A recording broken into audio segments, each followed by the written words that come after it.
So now, how do we fix this mess? Having looked at the problem in detail, it's clear that overclassification is not just a bureaucratic headache, it's a security risk. It's time for a few practical reforms to bring some sanity back to the classification system to reduce unnecessary classification and streamline the flow of intelligence, particularly open source intelligence.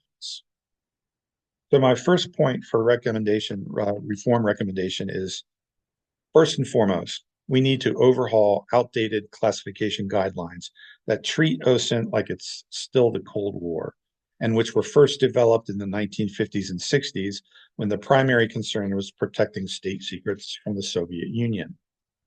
In today's world, where much of the valuable intelligence is open source, these old guidelines no longer apply.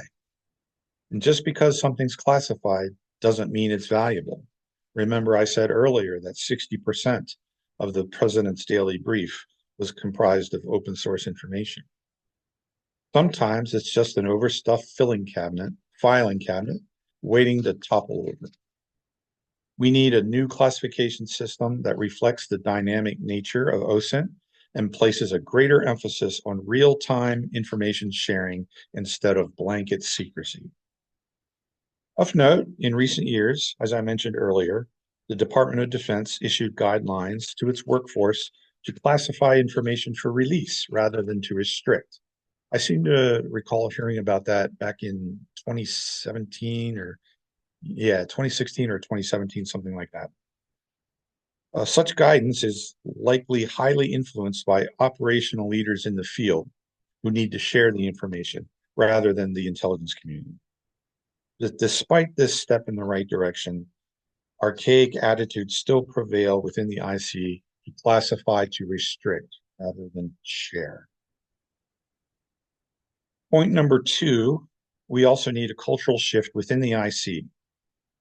Intelligence officers are indoctrinated to believe that classified information is inherently more valuable than open source, which is a bit like saying fancy bottled water is more refreshing than tap water. It's all about the context, and sometimes OSINT is exactly what we need in the right place at the right time, not the secret stuff hiding in the back of the room. This requires training, education, and leadership from the top down. Open source information can be more actionable and timely than classified data.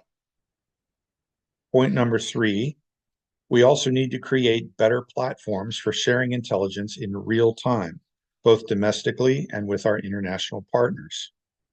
At present, each intelligence agency has its own classification protocols and systems, making it difficult to share information across agencies, let alone with allied nations. A shared OSINT database, one that allows for seamless, real-time access to publicly available information, would dramatically improve coordination and collaboration between the US and its allies. In the case of North Korea, for example, a shared OSINT platform could have allowed South Korea and Japan to act faster, preventing the delays that allowed North Korea to continue its missile testing. Of note, in the mid-2010s, U.S. Army Pacific expanded the functionality of its Asia Pacific Area Network, or APAN, to incorporate an unclassified platform for sharing humanitarian assistance and disaster relief information among all international partners within U.S. PACOM's area of responsibility. In 2013, I chaired a multilateral working group to develop an OSINT annex to U.S. Army Pacific's Humanitarian Assistance and Disaster Relief Operational Plan.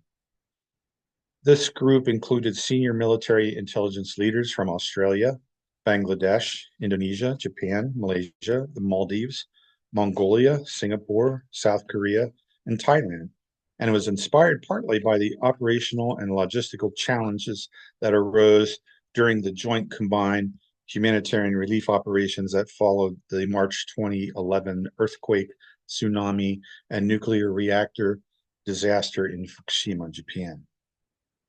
But due to institutional, political, and cultural resistance, both within the U.S. intel community and the international nations themselves, that platform didn't progress much beyond that point. So the technology is out there. It already exists. We just need the political will to implement it.